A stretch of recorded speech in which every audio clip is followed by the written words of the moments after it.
तो अब हम डिस्कस करेंगे एक बहुत ही इंटरेस्टिंग चीज, scope of variable in JavaScript. तो आपने वेरिएबल देखा होगा और आप वेरिएबल के स्कोप के बारे में भी कुछ जानते होंगे। तो जैसे ये काउंट 1 है और एक फंक्शन के अंदर मैं वापस से एक वेरिएबल काउंट 0 डिक्लेयर कर देता हूं, तो क्या ये दोनों वेरिएबल एक दूसरे को ओवरराइड करेंगे? क्या ये दोनों एक है? इसी चीज को स्कोप कहते हैं कि कौन सा स्कोप में आपका वेरिएबल है वो कहां तक लिमिटेड है। ऐसे ही मैं एक और इफ स्टेटमेंट लिखता हूं, उसमें भी मैं एक और काउंट वेरिएबल डिक्लेयर कर देता हूं।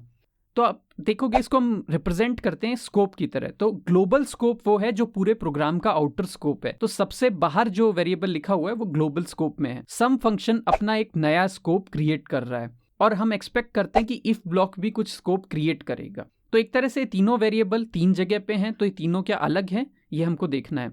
बट इंटरेस्टिंगली ये दोनों वेरिएबल एक ही हैं, यानी इफ ब्लॉक अपना कोई स्कोप नहीं बनाता है। एक तरह से यूं मानो तो इफ ब्लॉक यहां है ही नहीं। अगर आप काउंट 1 जो ऊपर वेरिएबल लिख रहे थे वही ओवरराइट होके काउंट 2 हो जाता है। तो ये इंटरेस्टिंग चीज है। ये काफी और लैंग्वेजेस में डिफरेंट होती है, बट लोकल स्कोप क्रिएट नहीं होता है इफ या किसी भी ब्लॉक से।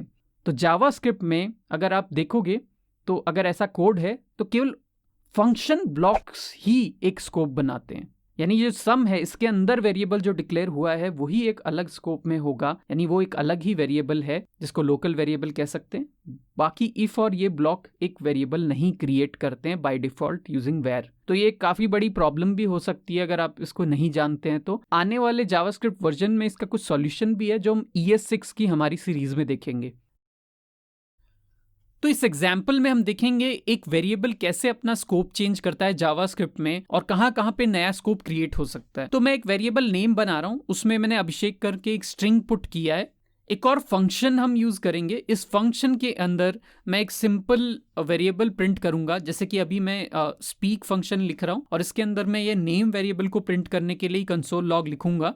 फाइनली हम स्पीक फंक्शन को कॉल करेंगे। तो स्पीक फंक्शन को कॉल करेंगे तो नेम प्रिंट हो जाएगा। तो अभी नेम की वैल्यू अभिषेक है, वो फिक्स है। सपोज अगर फंक्शन के अंदर आप एक लाइन लिखते हैं और वेर नेम वापस से डिफाइन कर देते हैं, तो क्या ये ऊपर वाली चीज को ओवरराइट करेगा या नया नेम फंक्शन बनाएगा? तो अभी तो हम इसको कॉल करते हैं तो उसके अंदर की वैल्यू ही प्रिंट हो रही है, लेकिन अगर बाहर भी मैं नेम प्रिंट करता हूं तो दोनों वैल्यू एक तरह से आपको दिख रही है। एक वैल्यू अभिषेक जो है वो 8th लाइन पे प्रिंट हुई है, एक 5th लाइन जो फंक्शन के अंदर कॉल हुआ है वो प्रिंट हुई है। तो दोनों वैल्यू अलग अलग हैं, यानी ये 2 डिफरेंट स्कोप है। एक ग्लोबल स्कोप है, एक फंक्शन के अंदर का स्कोप है। अब नेक्स्ट मैं एक इफ ब्लॉक लिखता हूं और इस इफ ब्लॉक में भी हम बेसिकली ट्राई कर रहे हैं कि एक नेम की एक और डेफिनेशन हम डिक्लेयर कर दें। तो अभी मैं नेम लेट ग्रेटर देन 0 जो कि मोस्टली हमेशा हो गई, उस पे इस इफ को चला रहा हूं और कंसोल में ना नेम प्रिंट कर रहा हूं। तो अभी ये क्या करेगा कि जो ग्लोबल नेम है अभिषेक उसी को प्रिंट कर देगा। सपोज मैं नेम को ओवरराइट कर देता हूं यहाँ पे, और यहाँ पे नेम के अंदर मैं एक और वैल्यू देता हूं जैसे अजय। तो इस वैल्यू को आप देखोगे तो ये 2 जगह प्रिंट हो रही है। अगर ऊपर आप कंसोल में देखोगे तो यहाँ पे भी और इस इफ के अंदर भी, तो 2 जगह यानी 10th और 14th लाइन पे प्रिंट हो रहा है। ऐसा क्यों हुआ?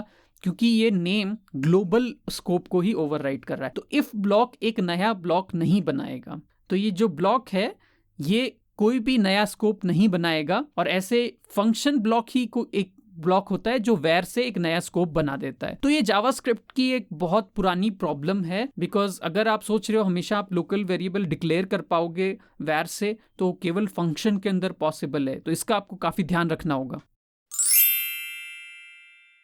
तो इस चैनल पे हम देखते हैं इंटरेस्टिंग कोड कॉन्सेप्ट्स और उनके एग्जाम्पल कोड्स। अगर आप और ऐसे वीडियो देखना चाहते हैं तो सब्सक्राइब कीजिए